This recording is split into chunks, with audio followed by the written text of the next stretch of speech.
22-23 दिन हो गए किसानों को कि हमने करी, हमें कॉर्पोरेट ने करा, केंद्र प्रधानमंत्री पत्र भी लिखे हैं। राष्ट्रीयकृत बैंकों को ये निर्देश जाने चाहिए कि जैसे हमने कर्जे माफ़ किए हमारी बैंकों के, उसी रूप में वो लोग कर्जे माफ़ करने भी आ गया है।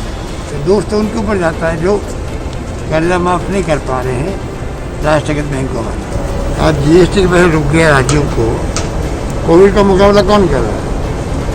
राज्य सरकारें कर रही है और वो पहले रुका हुआ है, तो तकलीफ तो राज्यों में हो रही है ना। नमस्कार, द एंगल में आपका स्वागत है। गहलोत सरकार के 2 साल पूरे होने पर प्रदेश भाजपा ने सरकार पर आरोप लगाया कि जो सरकार कर्ज माफी के मुद्दे को लेकर सत्ता में आई वो आज भी अपने वादे को निभाने में नाकाम रही है। लेकिन मुख्यमंत्री अशोक गहलोत ने अपने एक बयान से ये साफ कर दिया कि इसके पीछे असली वजह क्या है और उन्होंने भाजपा के इस झूठ का पर्दाफाश कर दिया। भाजपा ने राज्य सरकार पर किसानों से वादा खिलाफी करने का आरोप लगाया, लेकिन वो ये भूल गई कि प्रदेश में उन किसानों के कर्जे तो माफ किए जा चुके हैं जिन्होंने सहकारी या भूमि विकास बैंकों से कर्जा लिया था, क्योंकि ये राज्य सरकार के अधीन आते हैं। अब केवल उन्हीं किसानों की कर्ज माफी होनी बाकी रह गई है जिन्होंने राष्ट्रीयकृत बैंकों से लोन लिया था। उनका कर्जा माफ करने के लिए केंद्र सरकार और आरबीआई से मंजूरी मिलना जरूरी है, क्योंकि ये बैंक केंद्र सरकार के अधीन आते हैं। ऐसे में ये बात तो कोई भी समझ सकता है कि जिन किसानों की कर्ज माफी नहीं हो सकी है उनके लिए राज्य सरकार नहीं बल्कि केंद्र की मोदी सरकार है, जिसने इस मामले को लगभग 2 साल से अटका रखा है। कर्ज माफी हमने करी, हमें कॉर्पोरेट ने करा, केंद्र जो कोऑपरेटिव बैंक से राजस्थान की भूमि विकास बैंक से सब कर्जे माफ कर दिए सभी के।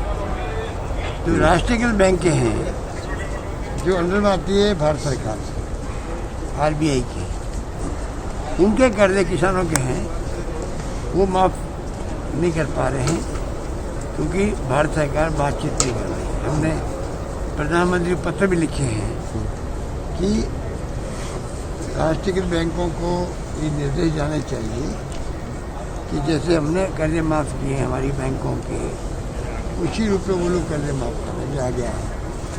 अभी तो फैसला किया नहीं, तो दोस्त तो उनके ऊपर जाता है जो कर्जा माफ़ नहीं कर पा रहे हैं राष्ट्रीयकृत बैंकों में। इसके बाद गहलोत यही नहीं रुके, उन्होंने कहा कि केंद्र सरकार ने तो राज्यों के जीएसटी में अंश की राशि को भी बीते कई महीनों से अटका रखा है।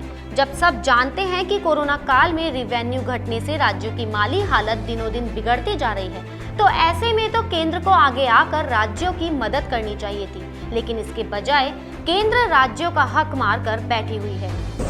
आज अगर जीएसटी का पैसा नहीं मिला हम लोगों को तो सबको मालूम है, ये भी यही कहेंगे, इसमें तो कोई असत्य बोल नहीं सकता। आज जीएसटी की वजह रुक गया राज्यों को। कोविड का मुकाबला कौन कर रहा है? राज्य सरकारें कर रही है और वो पहले रुका हुआ है, तो तकलीफ तो राज्यों में हो रही है ना।